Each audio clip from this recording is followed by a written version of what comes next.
Hey guys, so is there going to be a massive transfer of wealth in the next few decades? And the answer is definitely yes.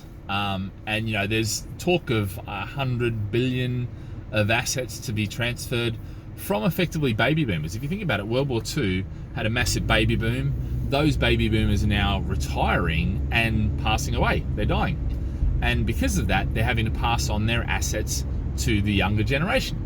So it's going to be perhaps the largest transfer of wealth taking place over the next 3 decades, from baby boomers passing away to their kids, which is going to be an interesting time because, number one, it's going to prop the coffers up for a lot of governments that need it because of inheritance tax and things. But the interesting thing is, on top of that, is will it?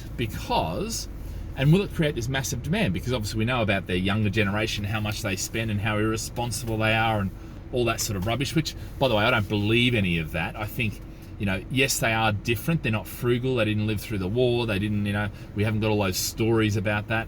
I mean, I'm in the sort of generation in between where, before we had the millennials, and so I've seen what rotary phones are. And I've seen that and I grew up with that.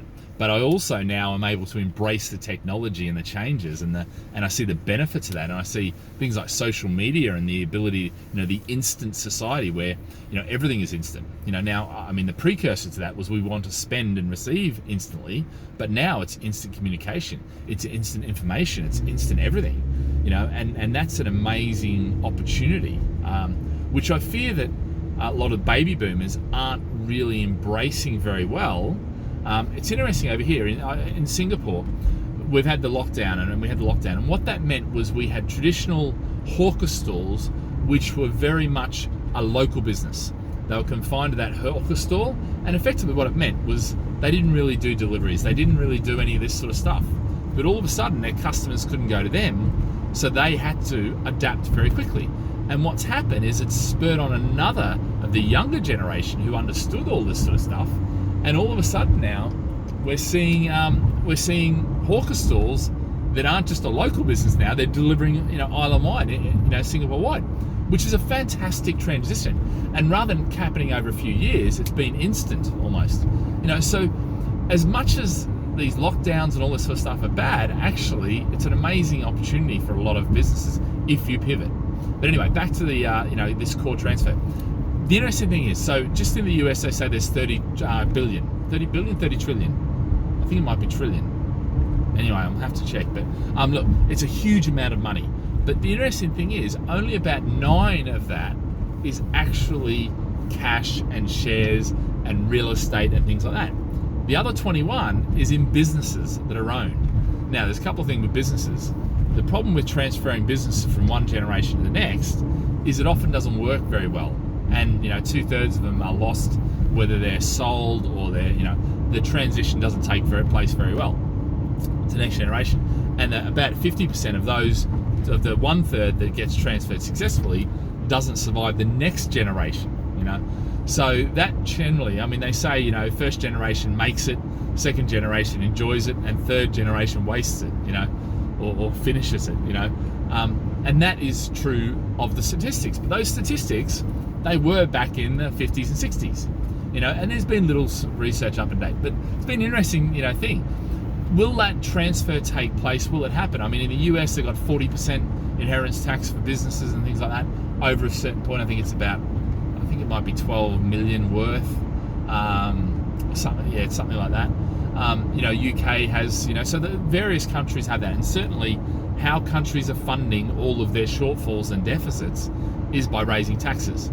So the real challenge will be if the governments look at this and say, well, here's a bonanza coming, let's raise our inheritance tax, and take more of that. Now, one of the problems really is if you've got a business that's earning good money and all of a sudden you have to pay 40% away to the government, you've now got to take on debt, that business now gets on shaky ground, unless there's other assets to cover it. Now, I know you can get insurances and things like that, inheritance tax insurance, but anyway, that's neither here nor there. But it is an amazing time, and I think the key thing here is this will create an amazing opportunity for everybody. it could create a massive boom in products and services and demand, but likewise, it could also create a massive opportunity for governments to be totally irresponsible and rake in huge amounts of tax and be totally irresponsible in how they distribute it back to the rich. Because let's face it, right now, most governments around the world, their tax regimes give effectively rape and pillage from the the old Robin Hood, whatever, from the poor, and give to the rich. The anti-Robin Hood, the opposite of Robin Hood, which is quite devastating. And let's face it, you've just got to look at America for how we all could end up, and see the warning signs, and really try and avoid what America has done. Because the land of the free, no, maybe for the rich and wealthy, the land of the free communication, free speech, free all this. I'm sorry, but all those rights are gone now. Whether you like it or not, and that's happening in the UK. It's happening in Australia. It's happening in lots of different places. Certainly China and those. So there is really very few lands of the free anymore. Our freedoms are slowly getting squashed as big wealth takes over. And we're talking about big governments, big corporates, multinational corporations, things like that. So yeah, it's just something to consider. And the important thing is, what's the opportunity for you? What's the opportunity that you can take advantage of, that your business can take advantage of, that potentially a business idea can take advantage of? It might be funeral services for baby boomers. I'm not suggesting that's something you would want to get into, but there's always opportunity. Whatever happens, whatever change, there is opportunity. I think the lockdown has proven that beyond a doubt. So find your opportunity. All right, guys, see you later. Bye.